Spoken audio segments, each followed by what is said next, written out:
Bismillahirrahmanirrahim. Жақындарыбызға же өзүбүзгө сыйкыр болгонун кантип билсек болот? Аны кайтаруунун алдын алуу жолдорун айтып бериңизчи.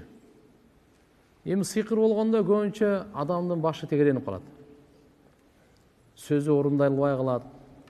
Жүрөгү тартпай калат, жүрөгү кысылып калат. Пайгамбарыбыз саллаллаху алейхи ва салламды дагы сыйкырлаган. Пайгамбарыбыз саллаллаху алейхи ва саллам сыйкырлаган. Сыйкырлаганда эч нерсеге көңүлү тартылбай калган. Башы ооруп эле, жүрөгү кысылып эле. Бирок ага чейин билген эмес эмне болгонун. Күндөрдүн биринде уктап көзү жумулуп кетсе, эки периште келет, бирөө баш жагында отурат, бирөө бут жагында отурат. Баш жагында отурган суроо берип атат. Буга эмне болду десе эле, бут жагында жооп берип атат, сыйкырланган деди да. Түшүндү.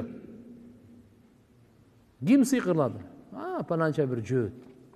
Эмнеге сыйкырлады? Чач, сакал. Кайсы нерсеге сыйкырлады? Тарак.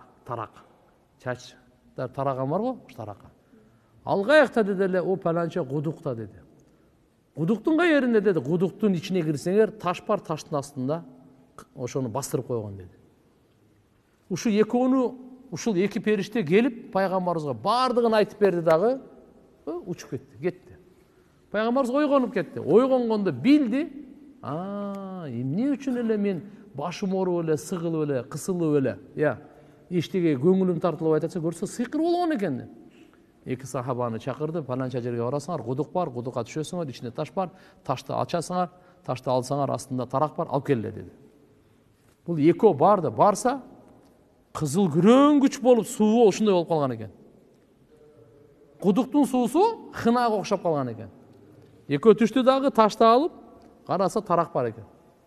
Пайгамбарыбыз айткандай. Таракты алып келди, таракта 11 жерде түйүм бар экен. 11 жерде түйүп коюптур. 11 жерде. Жабраил периште келди.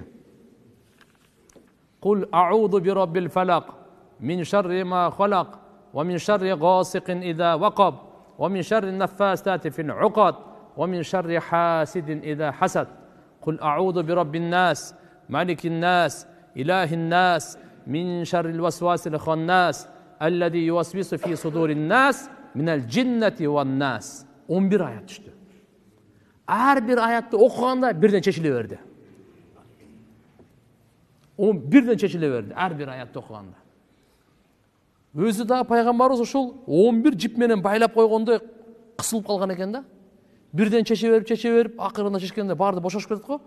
Бардыгынан ушундай болду. Алла таалам шифа берип, эки сахаба айтты: "Я Расулаллах, буйрук бериң, тигини башын алып келейин" деди. Ошол акмактын башын алып келейин деди, сыйкырлаганды. Пайгамбарыбыз не деди? Койчу деди.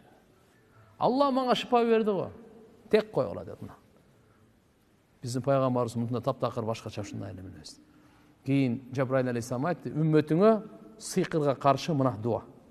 Азыр сурап атканыңыз, аны кайтара турган алдын алды дегениңиз, мынакей Ихлас, Фалах, Насты дайым окуп жүрөйлү, Бакара сүрөнү окуп жүрөйлү, сактануу дуалар бар, рукия шар'ия бар. Ушулардын бардыгын окуп жүрсөк, иншалла, Кудай калса зикирди көбүрөөк кылып жүрөйлү.